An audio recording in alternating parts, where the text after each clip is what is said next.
وہاں پر ٹرمپ کے لیے بھی یہی تھا کہ اس کی مقبولیت عوام میں تھی لیکن قبولیت نہیں تھی. لیکن سیم وہی سیناریو عمران خان کے ساتھ بنا، وہ اس کے ساتھ بنا، لیکن ٹرمپ کو یہ ایڈوانٹیج حاصل تھا کہ وہاں پر حاجی صاحب موجود نہیں تھے، حافظ صاحب موجود نہیں تھے، وہاں پر مسلمان موجود نہیں تھے، وہاں پر کافر لوگ تھے جنہوں نے لوگوں کی ماؤں بہنوں کے گھر میں عزتیں وغیرہ خراب نہیں کی، لوگوں کے گھروں میں کیمرے وغیرہ نہیں لگائے، لوگوں کے کینڈیڈیٹس نہیں اٹھائے، اس پارٹی کا انتخابی نشان نہیں چھینا، اس پارٹی کے کینڈیڈیٹس کو ہراساں نہیں کیا، اور فارم 47 کے ذریعے اور سکندر سلطان راجہ جیسے بہترین اپنا حساب کتاب کرنے والے اور الیکشن کا رزلٹ تیار کرنے والے قابل لوگ ان کے پاس نہیں تھے. اس وجہ سے ٹرمپ جیت گیا. نہیں تو اگر دیکھا جائے تو ٹرمپ کی یہ جیت جو اسٹیبلشمنٹ کے خلاف اس نے لی ہے، اگر عمران خان کی جیت کو حساب کا دیکھا جائے تو وہ تو پھر ٹرمپ کی اس کے سامنے کچھ بنتی نہیں ہے. اگر جینورلی جس اسکیچ کے تحت وہاں پر کام ہوا ہے، کیونکہ وہاں پر جمہوریت ڈیموکریسی چل رہی ہے، عوام شعور کے ساتھ چل رہی ہے، ایک نظام ہے، ایک سسٹم ہے. اپنا اسٹیبلشمنٹ جتنا مرضی زور لگا لے ایک لمٹ سے آگے نہیں جاتی. یہاں تو لمٹ ہی کوئی نہیں ہے. ہم نے کلمہ پڑھا ہے نا، ہم تو بخشے ہیں. وہ تو کافر لوگ ہیں، انہوں نے لمٹس بنائی ہوئی ہیں کہ اس سے آگے نہیں جانا.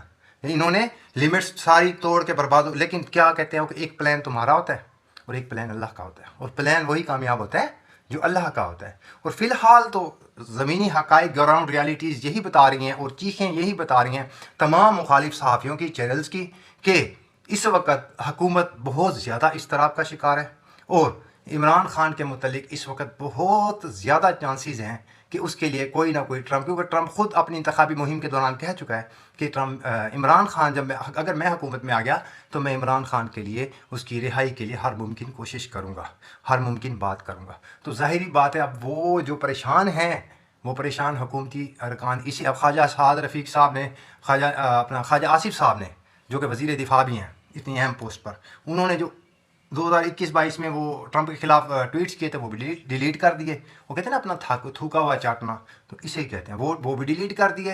اور خواجہ اپنا مریم نواز صاحبہ جو اتنے خلاف اس سے ٹویٹ کیے تھے، آج اس کو مبارکباد بھی، اس کا ٹویٹ آ گیا جی، مبارکباد بھی دے دی گئی. اور یہ سارے کا سارا نظام جو ہے نا اس وقت بالکل ہی ڈرا ہوا ہے. ڈرا اس لیے ہوا ہے صرف اور صرف کہ وہ سمجھ رہا ہے کہ ہم یتیم ہو گئے. ابو جی کا ہاتھ جو ہے نا وہ سر سے ہٹ گیا.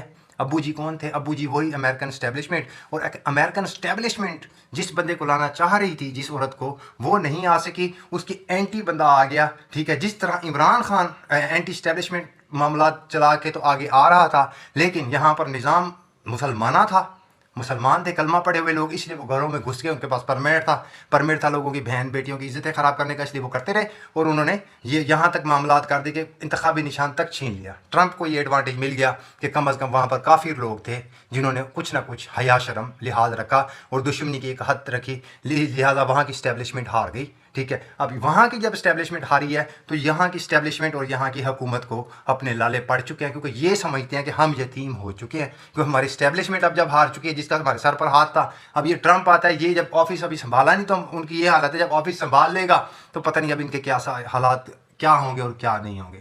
باقی دعا کرتے ہیں کہ عمران خان کا صبر جو ہے، ہماری قوم نے تو میں کہتا ہوں کہ وہ وفا کی نہیں ہے عمران خان کے ساتھ، لیکن میری دعا یہی ہے کہ عمران خان کا صبر جو ہے وہ بہت جلد رنگ لے ہے، اور انشاءاللہ تعالی ملک کے لیے کوئی بہتری کی خبریں ہیں. دعاؤں میں یاد رکھیے گا. فی امان اللہ.